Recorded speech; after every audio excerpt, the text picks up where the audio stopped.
점점 더워지는 날씨에 아이스크림, 아이스 아메리카노 등 찬 음식을 찾는 사람들이 늘고 있습니다. 찬 음식을 먹을 때마다 치아가 찌릿하면서 시리다면 치아나 잇몸에 문제가 생겼다는 신호인데요. 충치가 생겨서 그런 경우도 있지만 송곳니 주변에 시린 거라면 치경부 파절이 원인일 수 있습니다. 안녕하세요. 통합치의학과 전문의 변성훈 원장입니다.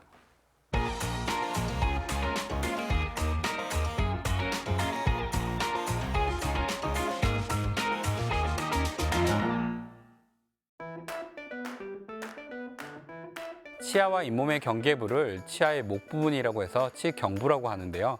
이 부분을 치아를 둘러싸고 있는 가장 단단한 껍질인 범낭질이 가장 얇게 있는 부위로서 비정상적인 교합력이나 충격에 의해서 쉽게 파절될 수 있으며 이렇게 파절된 것을 치경부 파절이라고 칭합니다. 치경부 파절이나 치경부 마모증과 같은 비우식성 치경부 병소는 성인 환자 그룹에서 매우 다양한 빈도로 보고되고 있으며 연령의 증가에 따라 증가하는 양상을 보입니다. 논문에 따르면 65세 이상에서의 유병률은 50%에 이른다고 하지만 최근에 단단하고 질긴 음식 섭취량이 늘다 보니까 임상적으로는 젊은 나이에서도 쉽게 관찰되며 중장년층에서는 훨씬 더 높은 비율로 관찰되고 있습니다. 치경부 마모증과 치경부 파절은 둘 다 비우식성 치경부 병소로서 환자가 느끼는 시린 증상은 비슷하나 원인이 다르며 병소 형태도 약간 다르게 나타납니다. 치경부 마모증은 과도하게 양치질을 했을 때 치약에 들어있는 마모질 성분으로 인해 치아의 목 부분이 갈려있는 형태로 나타나고 치경부 파절은 과도한 교합력이나 충격에 의해서 치경부가 깨지는 형태로 나타납니다. 둘 다 치료 방법은 비슷하나 재발 방지를 위한 원인 차단을 위해서는 다른 방법으로 접근해야 합니다. 치경부 파절은 집에서 거울을 통해서 쉽게 확인할 수 있습니다. 치경부 파절은 송곳니와 작은 어금니 부위에서 주로 호발하기 때문에 해당 치아의 목 부분을 거울로 보았을 때 나무에 도끼질한 것 같은 쐐기 모양으로 거칠게 패여 있다면 치경부 파절이 있다고 생각하시면 됩니다. 치경부 파절이 되면 치아의 첫 번째 껍질인 범낭질이 없어지면서 안쪽에 상아질 부분이 노출이 되는데 이 상아질 부분은 현미경으로 관찰하면 여러 개의 빨대 다발을 묶어둔 구조입니다. 상아질의 광구조라는 해부학적 특성으로 인해 양치질 시 물리적인 자극이나 찬 음식 그리고 초콜릿이나 사탕처럼 단 음식을 먹었을 때도 신경 쪽으로 자극이 전달되면서 불편감을 느낄 수 있습니다. 하지만 이런 관 구조는 점점 막히기 때문에 파절 초기에 느꼈던 증상들이 시간이 지나시면서 없어질 가능성이 높습니다.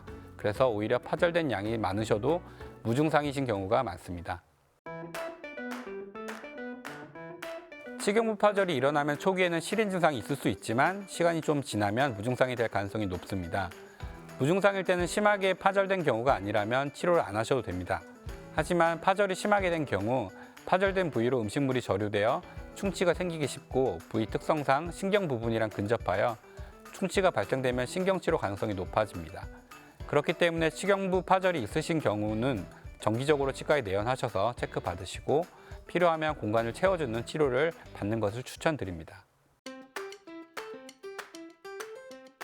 치료는 깨진 부분을 떼어주는 방식으로 진행이 됩니다.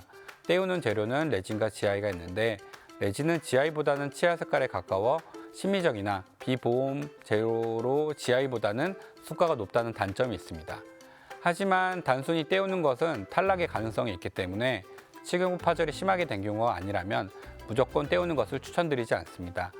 원래 치아 부분도 깨진 것이기 때문에 떼우는 것으로 수복한 것은 더 잘 떨어질 수 있고 떼우는 양이 적을수록 부착 면적이 작기 때문에 더 쉽게 탈락할 수 있습니다. 그렇기 때문에 파절 부분을 떼우는 것보다 원인을 차단하는 것이 더 중요한데 원인이 제거되지 않으면 떼운다 해도 재탈락 및 추가 파절 가능성이 높습니다.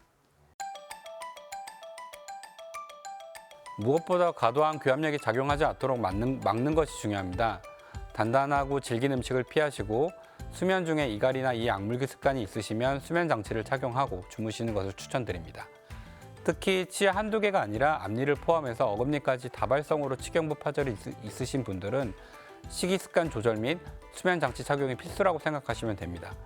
이렇게 다발성으로 나타나신 분들은 결국 치경부 파절보다 더 진행되어 치아 자체 파절로 인해 치아 상실 가능성이 높기 때문에 단순히 때우는 것을 치료의 목적으로 하기보다는 원인 차단에 초점을 맞추고 접근해야 합니다.